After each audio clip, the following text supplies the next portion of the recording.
Hey everyone, Summer here with the Starry Sun, and I'm back for day 4 on my journey through the Enchanted Forest. And this is based off spreads that Crochet Witch Tarot were doing, but I am turning them into my story. So if you've been keeping up, last we left, I was following the white stag again. I had found him.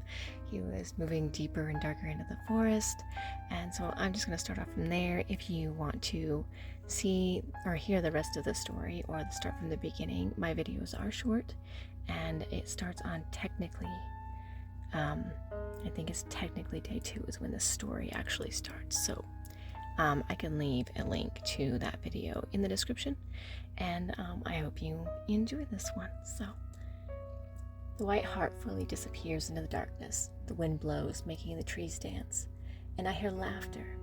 Despite the darkness, my heart lifts as the fairy wind blows in, pressing me to go further.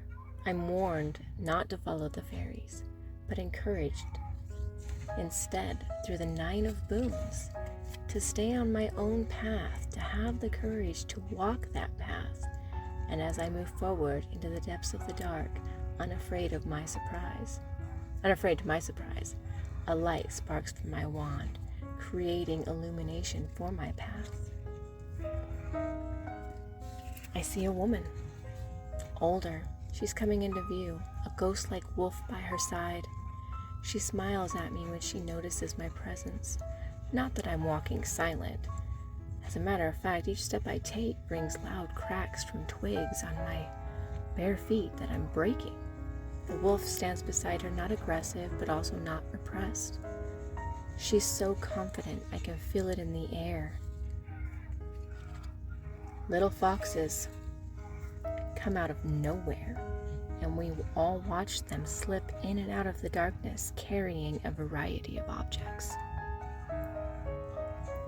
These are a sign, the woman says. A sign of what, I ask, bringing my eyes back to her. Foxes are trickery and sly, and they moved quickly past you. Beware of yourself on this journey, little one. A fox is cunning, much like the mind, and you can trick yourself into standing still instead of moving forward.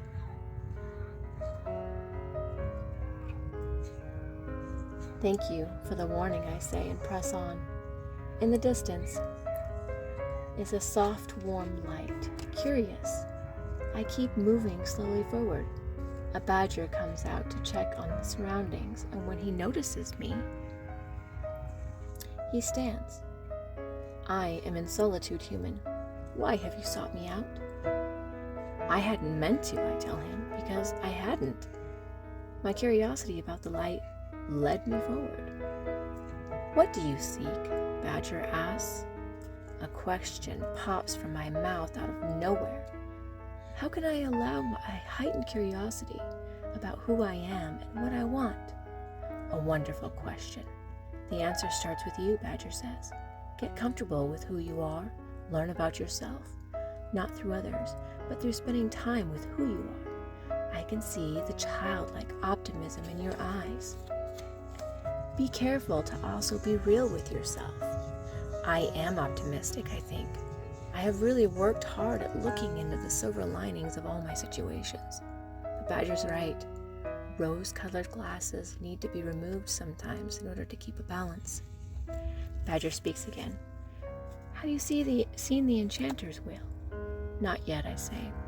Badger goes into his home and quickly returns with a worn piece of paper, words written on them. Speak these words, and it shall appear, but beware, as it will also set the wheel in motion. I glance down at the paper. The words don't seem like much. They shimmer in the light of my wand and suddenly start coming out of my mouth.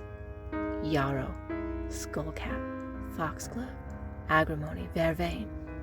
The badger disappears, including the light from his home. I'm again left in the darkness except the light of my wand. Green colors start to swirl around me.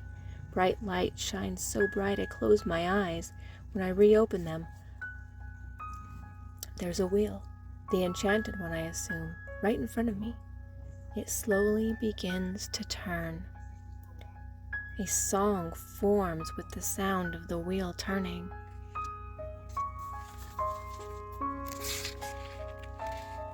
There aren't any words, just images coming with it. A boy. He's barely there, more of a figment. My bare feet squished into the ground and trees come back into view. It's not as dark as it once was. The wheel spins a bit faster. Images of crow skulls and mushrooms swirl inside of it, reminding me of how quickly things can change and how much I'm actually connected and grounded by my own childlike wonder. And sometimes without that connection, I can take risks without thinking it through because I get too excited. But once I reground myself, the changes coming tend to fall into better places. The boy skips away in an almost ethereal way, misting back into the leaves and trees. The darkness is fading. Is morning coming? How long have I been here already? I don't see the white hart anywhere. Is there more for me to see? Which way do I go now? Do I follow the boy? Do I turn around and try to find the white hart? I circle around myself, unsure of what to do next. Are you lost? A male voice asks. I spin around to see a huntsman, 2 deer at his side. He looks kind. Have you seen the white hart? I ask. What is your intention with such a beast? The huntsman folds his arms. I've been following him through this forest, but in the darkness I somehow can't figure out which way he went. Have you seen a giant yet? The huntsman asks. What does a giant have to do with this? I feel frustrated. He answered my questions. Perhaps you have seen the giant. The huntsman walks towards me, and I take a step back. He has a bow in his hand, and I only have a wand. I don't understand. I haven't seen any giant, and I've gotten turned around seeking the white hart. Please, don't come any closer. I put the wand out in front of me as if it would protect me somehow. The huntsman cocks his head to the side and stops moving towards me. I am not your enemy, human. Perhaps you are both a giant trampling the land here, as well as the white hart. Me, the giant. I look at my feet. Wait, he's right. In my past, despite my bare feet, I've trampled living things on this ground, disrupting the balance. I am the giant. I'm sorry, I say, and look up to the huntsman. The white hart stands in his place, his eyes beseeching me as if telling me I still have a long ways to go, but to be more careful of where I'm going and why. I look around as I walk towards the white hart.